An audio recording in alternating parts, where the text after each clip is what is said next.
আকাশ আমায় শিক্ষা দিল উদার হতে ভাইরে, কর্মী হওয়ার মন্ত্র আমি বায়ুর কাছে বাইরে। নমস্কার বন্ধুরা, কেমন আছেন? আশা করছি ভালো আছেন। আমিও খুব ভালো আছি।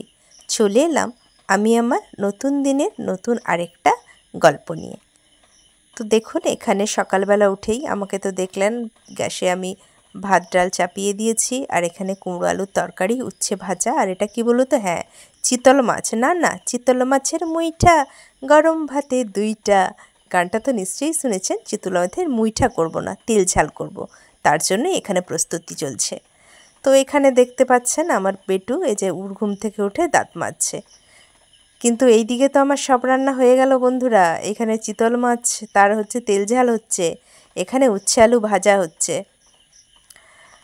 তো এইদিকে দেখুন বাইরে কি বৃষ্টি হচ্ছে, বাবা, কি মুষলধারে এখানে কিন্তু বৃষ্টি হয়ে যাচ্ছে। বৃষ্টি দেখলে একটাই কথা মনে পড়ে, রিমঝিম ধারাতে চাই মন হারাতে। তো এখানে আমার ছেলে খেতে বসে গেছে, আমার হাজব্যান্ড সে অফিস যাবে বলে সেও বসে গেছে। এখানে অর্ধেক ভাত খাওয়া হয়ে গেছে তার, কিন্তু আমার ছেলেকে যে আমি খাওয়াতে বসেছি, ও মাছ দিয়ে ভাত খাচ্ছে।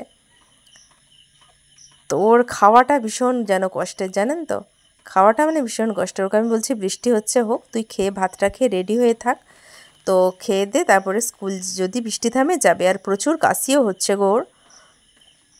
এইদিকে আমার রান্না বান্না হয়ে এই দেখুন এক গাদা বাসন, আর এই দেখুন এত বড় কাপটা ভেঙে গেছে আজকে, কি ক্ষতি। তো এই যে কি গরম লাগছে বাবা, স্নান টান হয়ে গেছে, বাসন টাসন মেজে তো পুজো দেব। এই যে আমার গোপুসোনা বসে আছে এখানে, তো পুজো দেব। পুজো টুজো দিয়ে কি করব, একটু খেয়ে নিই, জানেন তো সকাল থেকে কিছু খাওয়া হয়নি। আজকে যদি বৃষ্টি